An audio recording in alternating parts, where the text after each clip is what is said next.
नमस्कार दोस्तों, स्वागत है आपका चमत्कारी टोटके में। चीन की मशहूर वैज्ञानिक ली मेंग येन ने इंटरव्यू में किया है खुलासा कि कोरोना वायरस चीन का जैविक हथियार है। जी हाँ दोस्तों, इस खबर के बारे में पूरी तरह चर्चा करेंगे, लेकिन इससे पहले यदि आप चैनल पर नए हैं तो चैनल को सब्सक्राइब कीजिए, लाइक कीजिए, शेयर कीजिए और बेल आइकन को जरूर क्लिक कीजिएगा नए वीडियोस के नोटिफिकेशन के लिए। दोस्तों, चीन ने जानबूझकर दुनिया में कोरोना वायरस को फैलाया है और इसके पीछे चीन की कम्युनिस्ट सरकार है।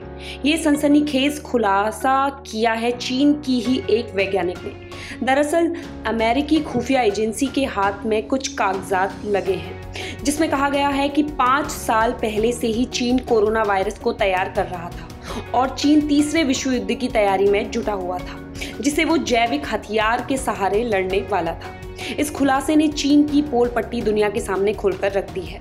चीन की मशहूर वैज्ञानिक और महामारी विशेषज्ञ ली मेंग येन ने अमेरिकन रिपोर्ट पर मोहर लगाते हुए कहा है कि चीन ने जानबूझकर कोरोना वायरस को दुनिया में फैलाया है। इंडिया टुडे से बात करते हुए चीन की महामारी विशेषज्ञ ली मेंग येन ने कहा कि ये खुफिया दस्तावेज पूरी तरह से सही है और चीन की साजिशों का पोल खोलने के लिए काफी है। इंडिया टुडे से बात करते हुए चीन की मशहूर वायरोलॉजिस्ट ली मेंग येन ने कहा कि हाँ, ये दस्तावेज ये साबित करने के लिए काफी है कि चीन काफी लंबे वक्त से जैविक हथियार तैयार कर रहा था ताकि वो युद्ध में इसका इस्तेमाल कर सके और जैविक हथियार के जरिए चीन पूरी दुनिया पर अपनी जीत हासिल करना चाहता था। ली मेंग येन ने इंडिया टुडे से बात करते हुए ये भी कहा है कि हाँ, आपने जिस डॉक्यूमेंट का हवाला दिया है और मैंने मार्च महीने में जिस डॉक्यूमेंट को दुनिया के सामने रखा था वो यही कहता है कि चीन पारंपरिक युद्ध से हटकर जैविक हथियारों का इस्तेमाल करने की कोशिश में था। इसके साथ ही चीन ने दुनिया के सामने कोरोना वायरस को लेकर गलत जानकारियां भी दी हैं ताकि दुनिया को अंधेरे में रखा जा सके कि चीन लैब से कोरोना वायरस नहीं निकला है। वहीं ली मेंग का कहना है कि चीन के वुहान की मछली बाजार से कोरोना वायरस की उत्पत्ति नहीं हुई है, बल्कि ये चीन की प्रयोगशाला में तैयार किया गया है। इस सवाल का जवाब देते हुए ली मेंग येन ने कहा कि मैंने इस बारे में लोगों को बताने के लिए यूट्यूब का सहारा लिया और इस बात को मैं जनवरी महीने से कह रही हूँ कि ये वायरस मछली मार्केट से नहीं बल्कि चीन के प्रयोगशाला से निकला हुआ है और ये प्रयोगशाला चीन की आर्मी PLA का है, जहां कोरोना वायरस तैयार करने के लिए काफी पैसे खर्च किए गए हैं। आखिरकार उन्होंने इंसानों को नुकसान पहुंचाने वाले वायरस की खोज कर ली और फिर जानबूझकर इंसानों के बीच छोड़ दिया गया। इस वायरस के बारे में चीन की सरकार को सब कुछ पता था और इसीलिए चीन में इसके प्रसार को फौरन रोक दिया गया। हादसे में वायरस बाहर आया या जानबूझकर?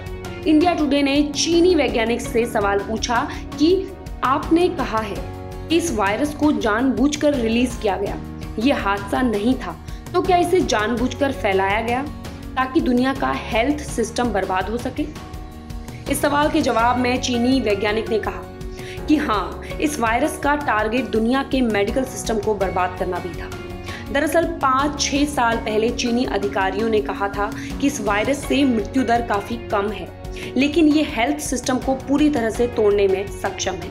ये समाज को काफी नुकसान पहुंचा सकता है। उन्होंने कहा कि पिछले साल वुहान में इस वायरस का ट्रायल किया गया था, जिससे वुहान की स्थिति काफी खराब हो गई थी। इंडिया टुडे ने फिर से सवाल किया है कि चीन की मीडिया ने इस रिपोर्ट को खारिज करते हुए कहा है कि इसमें कुछ भी सबूत नहीं है।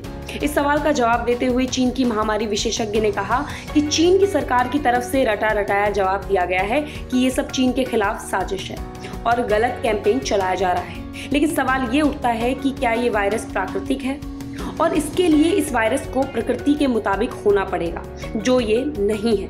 इसके साथ ही मैंने काफी ऐसे पुख्ता सबूत पेश किए हैं जिसमें वैज्ञानिक जानकारियां, इंटेलिजेंस जानकारियां शामिल हैं, जिसे चीन किसी भी सूरत में इनकार नहीं कर सकता है। लेकिन उनका काम सिर्फ झूठ बोलना है और दुनिया को अंधेरे में रखना है। तो ये थी दोस्तों अहम जानकारी कि किस तरह से जो चीन है उसने अपनी प्रयोगशाला में इस वायरस को इजाद किया और लोगों की शारीरिक क्षमता को खत्म करने के लिए उसे फैलाया। अगर जानकारी अच्छी लगी तो खूब सारा शेयर कीजिए और ऐसे ही अपने चैनल चमत्कारी टोटके से जुड़े रहिए। धन्यवाद।